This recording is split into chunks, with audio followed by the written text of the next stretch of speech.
Why do people who think too much feel more unhappy? Have you ever noticed that the more you think, the worse you start to feel? Like you're just sitting quietly, doing nothing, and suddenly your brain decides to replay every awkward moment from your life like a Netflix documentary you never asked for. If that sounds familiar, don't worry, you're not alone. Overthinking is one of the most common habits in the world, and strangely, the smartest and most thoughtful people often suffer from it the most. People who think too much don't just think about one problem.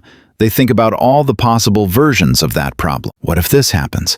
What if that goes wrong? What if I said something stupid 5 years ago and someone still remembers it? Their mind is always busy running simulations, like a computer with 50 tabs open, and all of them are lagging. The brain never gets rest, and when the brain doesn't rest, happiness quietly leaves the room. One big reason overthinkers feel unhappy is because they live more in their head than in real life. Imagine you're eating your favorite food, but instead of enjoying it, you're thinking, what if I gain weight? What if people judge me? What if this restaurant closes forever? The food is right there, but your mind is somewhere else. Happiness usually lives in the present moment, but overthinkers are either stuck in the past or lost in the future. So even when life is okay, it feels heavy. Another reason is that overthinking turns small issues into huge emotional dramas. A normal thought is like, oh, they didn't reply yet. An overthinking version is, they hate me. I offended them. They're talking about me in a group chat. I will die alone. See the difference? The situation didn't change. Only the story in your head did. Overthinkers are excellent storytellers, but sadly, most of their stories are tragic. People who think too much also blame themselves a lot. They replay conversations again and again, trying to find mistakes that probably don't even exist. Why did I say that? Why didn't I say this? Meanwhile, the other person has already forgotten the conversation and moved on with their life.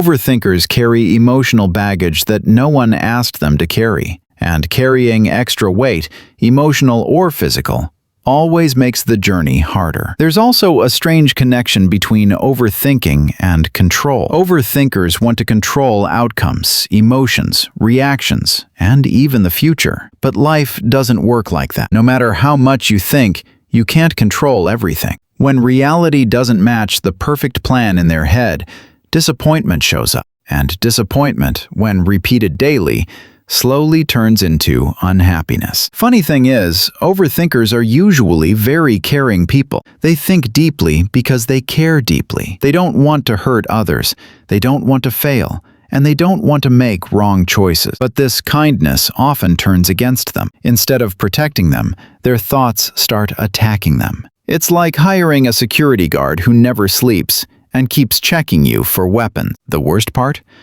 Overthinking creates problems that never happen. People feel stress, sadness, and anxiety over situations that exist only in imagination. The body reacts as if the danger is real, heart racing, mood dropping, energy disappearing, even though nothing actually went wrong. It's exhausting to fight battles that don't exist. But here's the hopeful part.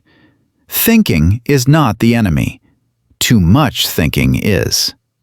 The goal is not to stop your thoughts, but to stop believing every thought. Just because your mind says something doesn't mean it's true. Thoughts are like clouds. They come and go.